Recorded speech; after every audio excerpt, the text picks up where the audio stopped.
오늘 제1성서인 에스더는 불임절의 유래가 되는 그러한 이야기입니다. 페르시아 제국 아하수에로 왕 시절, 헬라어로는 그 영화 300에 등장하는 크세르크세스 왕 시절, 그가 치하에 살던 유대 디아스포라의 이야기인 것이죠. 에스더는 실제로 존재했던 페르시아 왕의 이름을 빌어서 역사적인 배경이 있는 것처럼 그렇게 설명을 하고 있지만 실제는 그렇지 않고 그 시절에 있을 법한 이야기를 창작해낸 문학 작품입니다. 강대국의 등살에 못 이겨서 혹은 먹고 살기 위해서 고향을 등진 그러한 유민들의 이야기가 바로 에스더입니다. 디아스포라의 유래는 이렇습니다. 북이스라엘이 아시리아에게 그리고 또 남유다가 바빌론에게 정복을 당한 뒤에 바빌론으로 포로로 잡혀가거나 아니면은 다른 나라로 추방을 당하게 되면서 형성된 유대인 유민들을 흩어뿌리다라고 하는 그러한 뜻이 담긴 디아스포라라고 부르는 데에서 비롯되었습니다.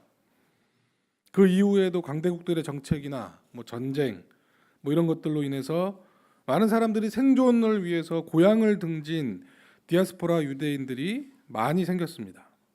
유래는 이렇게 되었지만 이제 디아스포라는 단지 그 시절 유대인들 유민 그런 것을 의미하지는 않는 단어가 되었습니다. 난민을 대신하는 그런 보통명사가 된 것이죠.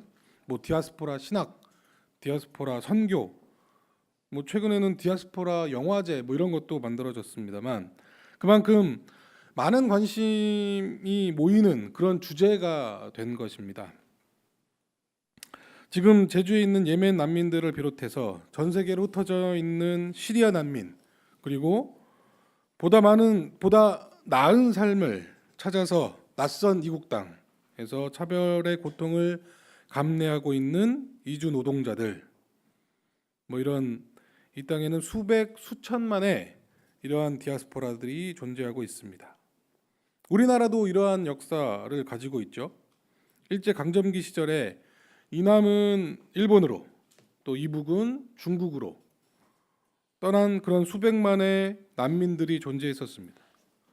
그리고 지금도 조선족으로 자인이치로 그 명맥을 유지하고 있는 것이죠. 저도 난민의 후손이었습니다. 일제 강점기 시절에 제 친가 쪽이 중국 텐진에서 한 20년 가까이 그렇게 난민의 삶을 산 적이 있기 때문에 저도 난민의 후손이라고 그렇게 볼 수 있는 것이죠.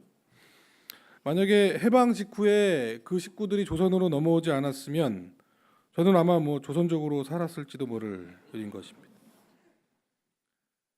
난민들의 삶이라는 것이 비참한 것이어서 차별과 억압은 기본이고 자칫하면 학살의 대상이 되기도 합니다. 간토 대지진 당시에 일어난 그 조선인 학살 한 6천 명이 넘는다고 하는데 그런 것도 그렇고요. 다 아시다시피 유대인의 홀로코스트가 그런 대표적인 예입니다. 오늘 에스더 본문도 그러한 학살의 위협을 죽으면 죽으리라 라는 그러한 믿음으로 이겨낸 이야기 아닙니까? 학살을 당할 위기에 내몰린 유대인들을 두고 모르드게는 사촌 동생인 에스더 왕후에게 이것을 좀 막아달라고 그렇게 요청을 합니다. 이 말을 들은 에스더는 비록 지금까지 내가 유대인인 사실을 숨기면서 그렇게 처신하면서 살아왔지만 이제는 그러지 않으리라. 모든 사실을 왕에게 다 말하고 내 동족을, 내 민족을 살려달라고 그렇게 간청하겠다. 그래서 죽게 되면 죽으리라. 이런 말을 남긴 것이죠. 결국 에스더의 목숨을 내건 그러한 간청이 통했고 유대인들은 학살의 비극을 면하게 되었습니다. 외려 그 유대인들을 죽이려고 했던 하만은 죽게 되는 것입니다. 이방의 왕을 통해서 자신을 죽이려고 하는 원수를 제거한 것입니다. 이의제의 전형적인 이야기라고 볼 수 있겠습니다. 이런 디아스포라의 이야기를 담고 있는 이 에스더라는 이름이 오염이 되고 있습니다. 요즘에 성소수자와 난민 혐오를 부추기는 그 극우 기독교 운동 단체 이름으로 쓰이고 있다니까 참으로 역설이 아닐 수 없는 것이죠.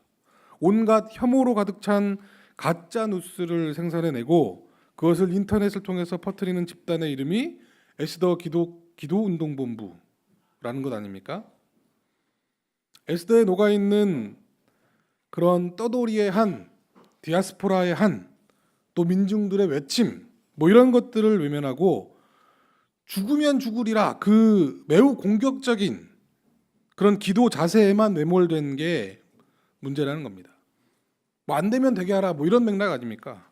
이런 기도 자세에만 천착한 결과 맹목적인 신앙이 탄생된 것이고 결국 그들의 기도는 사람을 살리는 기도가 아니라 사람을 죽이고 생명을 그리고 세상을 병들게 하는 그런 기도가 된 것입니다. 이런 연장선상에서 오늘 제2성서 본문인 야고보서는 무엇이 올바른 기도인가를 이야기하고 있습니다. 여기 계신 분들 중에 뭐 기도가 생활화 되 계신 분들도 많이 계시리라 생각합니다만 기존의 기독교의 염증을 느끼신 분들이 뭐 이성적이고 합리적인 사고에 기반을 둔 뭐 신학과 신앙 뭐 이런 것을 접하게 되면 보통 기도하는 게 상대적으로 소원해지는 게 사실입니다. 그러나 오늘 야고보서 본문에서 언급하는 바와 같이 의인이 간절히 비는 기도는 큰 힘을 갖고 있습니다. 외치는 기도, 뭐 생활이 기도다, 호흡이 기도다, 뭐 이런 말이 있죠. 그 성서에서 말하는 기도라는 말 속에 뭐 원하다, 바라다, 고대하다, 뭐 이런 뜻이 있는 것으로 보아서 뭐 그런 말들이 틀린 말은 아닌 것 같습니다. 기도의 확장성, 뭐 이런 거라고 할까요? 예수는 매우 뚜렷한 당파성을 지니고 있는 분이라고 믿기 때문에 저는 양비론, 양지론을 별로 좋아하진 않습니다만 기도의 본질을 찾아보면 정말로 다양한 해석들이 가능할 것 같습니다. 구호는 구호이고 투쟁은 투쟁이고 일상은 일상이죠. 그리고 기도는 기도입니다. 그리고 그 반대 해석도 가능하다는 겁니다. 모든 게 믿음이죠. 기도이고 모든 기도가 일상이고 투쟁이고 모든 게 다 구호이고 기도이고 모든 게 다 신앙이고 생활이다. 뭐 이런 말도 틀린 말은 아니라는 겁니다.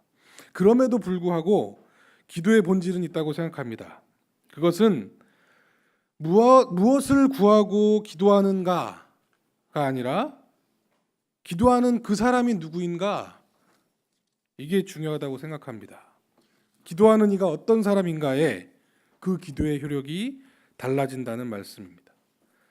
기도하는 사람의 인격, 기도하는 사람의 자기 진실 이런 것이 담보될 때 기도는 힘을 갖습니다. 의인이 간절히 비는 기도는 큰 효력이 있다. 엘리야를 보라. 그는 본디 사람이나 의인이었기 때문에 그가 기도하면 3년 넘게 비가 안 오다가 비를 구하니 비가 왔다.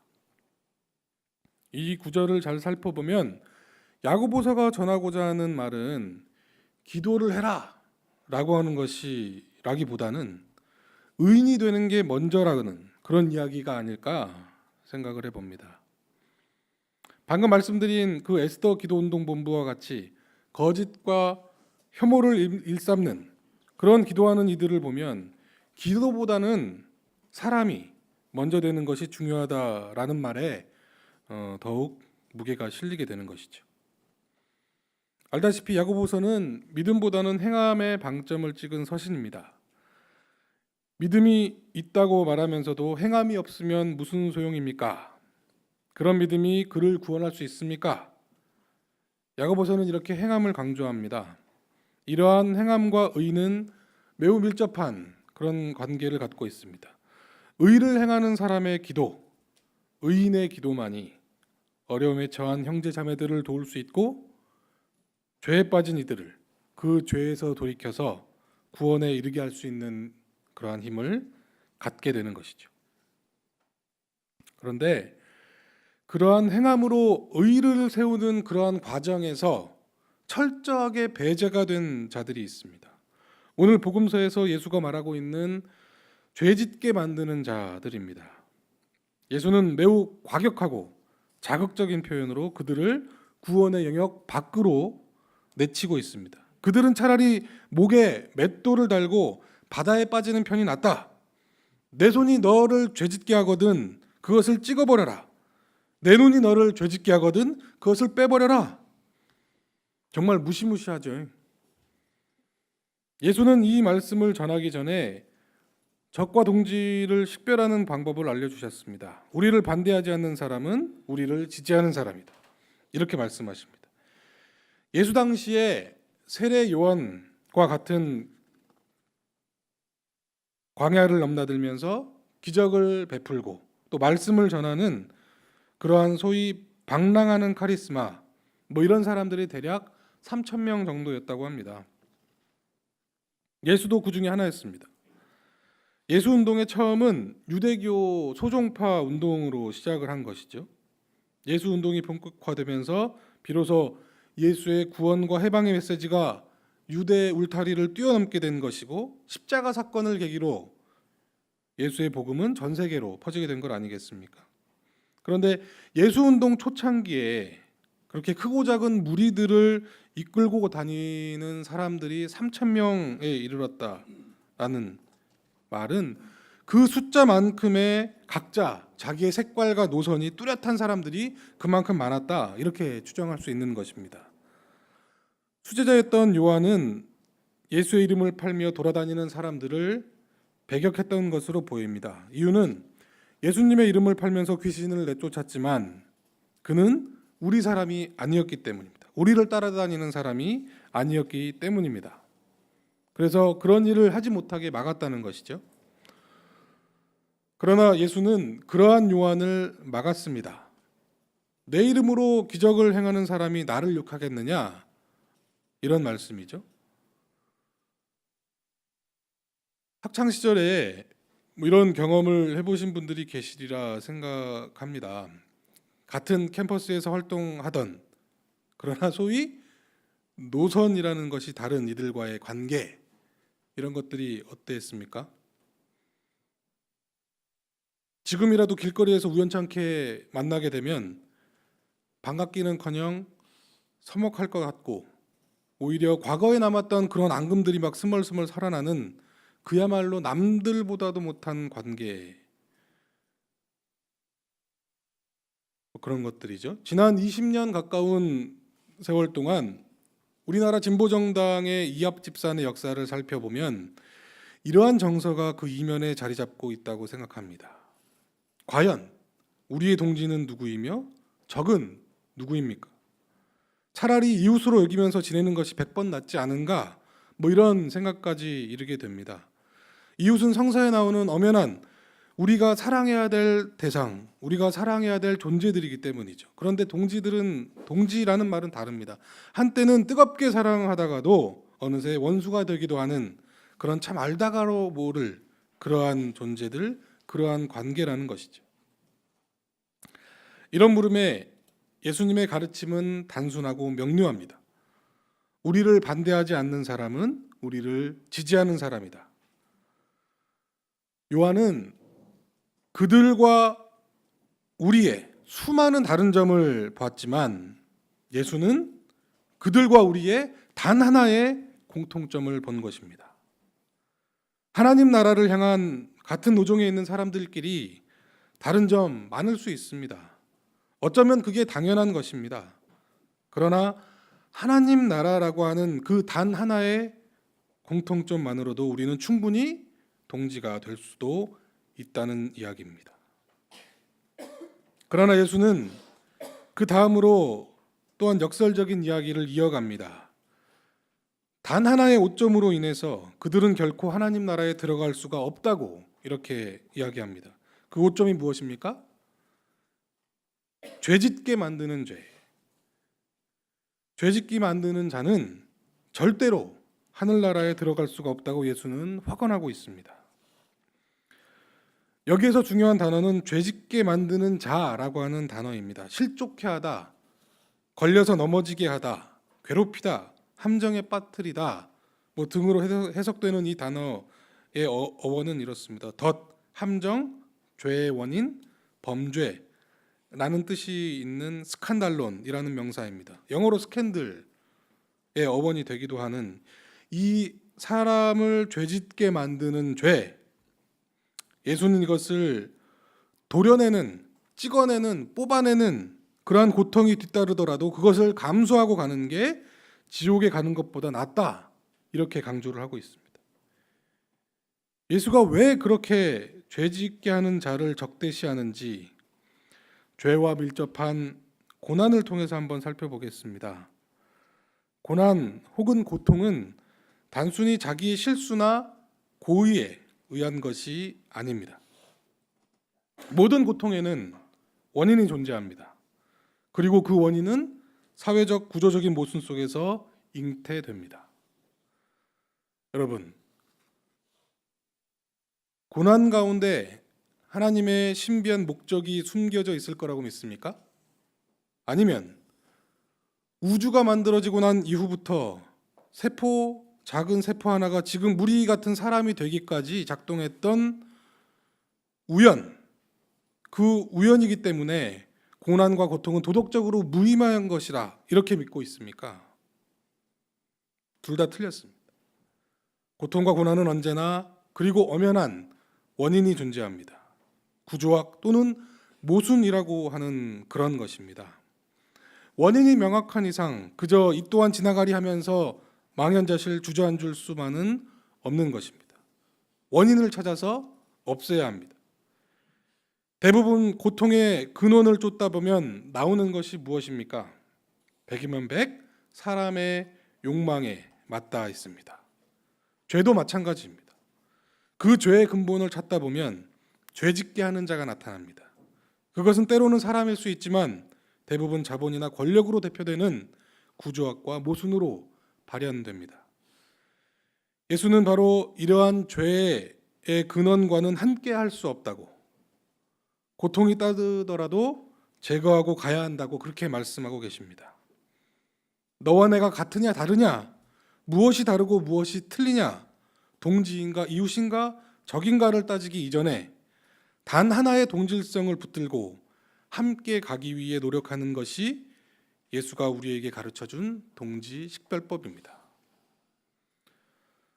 그리고 우리 안에 존재하는 죄짓게 만드는 것은, 이 사회에 존재하는 죄를 생산해내는 그 악의 시스템은 그 무엇이라도 단호히 배격하는 것이 하나님 나라에 들어가는 첩경임을 예수는 우리에게 전하고 있습니다.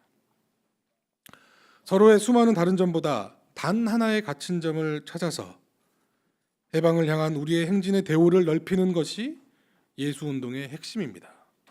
또한 의를 행함으로써 넘어진 이들을 기도로 보듬는 것이 예수운동의 동지를 대하는 자세일 것입니다. 그리고 사람들을 죄짓게 만드는 것은 그 무엇이든 단호히 끊어내는 것이 죄를 극복하고 하나님 나라를 맞이할 조건이 되는 것입니다. 이러한 노력을 통해서 끝내 해방과 구원의 기쁨을 맛보는 우리 모두가 되기를 바라겠습니다. 잠시 침묵하겠습니다.